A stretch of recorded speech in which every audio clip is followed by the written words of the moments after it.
Hello everybody, it's Justin here, and today I'm going to be reviewing World War Z for MPFirst.com.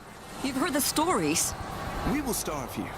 The subways are... Alright, do you remember that movie, World War Z, the one that was based off of a hit book and also starred Brad Pitt? It was about a global infection and massive amounts of fast-moving, dog-piling zombies. It was pretty interesting and, well, definitely a different take on the zombie genre.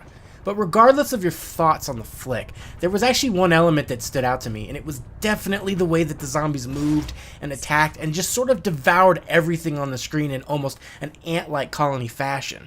So it's surprising to say in the year 2019, a time when movie licensed games have mostly died out, we have one based from years ago. Could this actually be one of the best licensed games yet? I'm gonna say yes. Now, World War Z is an online or offline co-op shooting game featuring a decent-sized campaign, each with different characters, locations, and missions. The other half is a typical style PvP mode with added zombie flair. Now, which mode you pick is really up to whatever style fits your course, but each one offers zombie killing regardless. Now, the campaign mode is broken into various episodes in various locations like New York, Jerusalem, and even Tokyo. And here players are able to choose from a handful of 4 characters, different for each location, but these are just mostly for cosmetics, as the real progress comes from leveling up the class you select. Each class offers different boosts that can be unlocked as you level up, like being able to attract zombies to a C4 unit before exploding, or perhaps doing more damage with grenades. Each class offers different startout weapons and perks, and every campaign match adds to the player's experience, even if the game ends with your death. Now, in the various locations, playing solo or with a group will have players doing various tasks to proceed through the levels. One area might have poisonous gas you have to vent out to proceed. Another one will have players scrambling to find car parts. World War Z keeps up the intensity and the action with a multitude of various objectives in each episode, making them feel quite honestly fresh and exciting that first time through. That said, when replaying the levels, the same mission structure and type might get a little repetitive, but that's where the hordes come into play. World War Z loves to throw so many zombies on screen, and I couldn't help but laugh, scream, and yell out in anticipation of doing battle with the undead. Every single time I saw these hordes on screen, my mouth was in awe. Just how much was running at me. It's chaotic, it's intense, and it's absolutely the element a game based on this franchise needed to nail, and the developers did it 100%.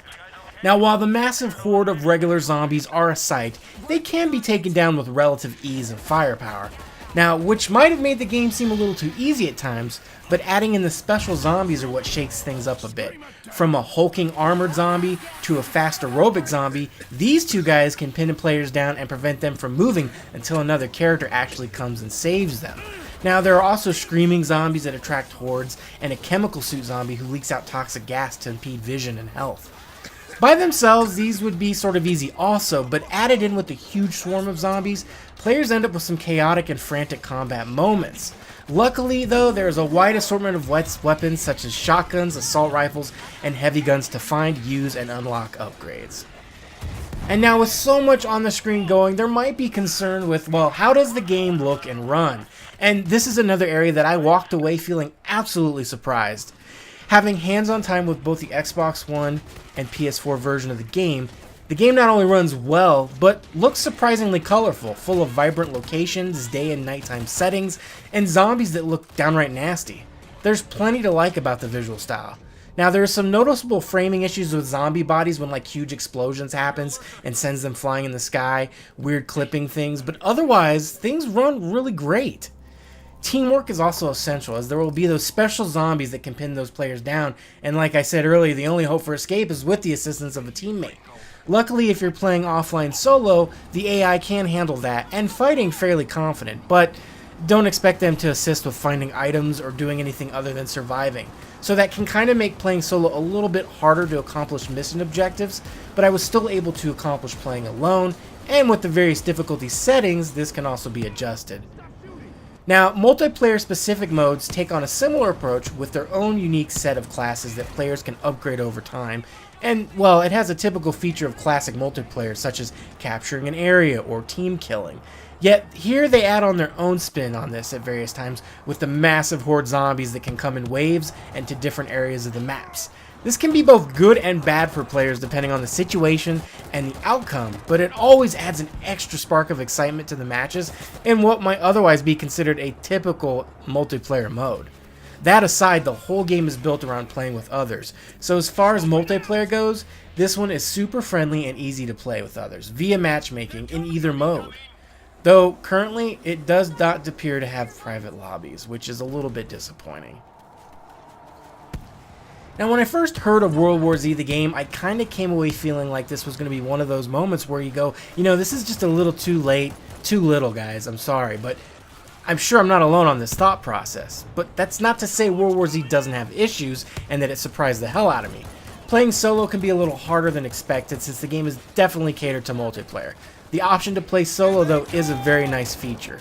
I also encountered numerous times on multiplayer with both consoles an odd audio bug that would permeate the entire match, with this kind of weird glitch-like audio sound or delay.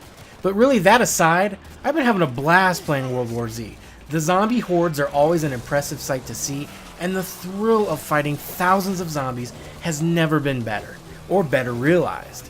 Now, if players miss the days of frantic co-op shooters from last gen, look no further, World War Z is the answer. Overall score is an 8.0, with the pros being zombie hordes, combat feels good, variety in missions, and lots of unlockables. But the cons would be the odd frame rate on explosions with zombie hordes, solo can be a tad challenging, and human AI can be a bit too simplistic at times.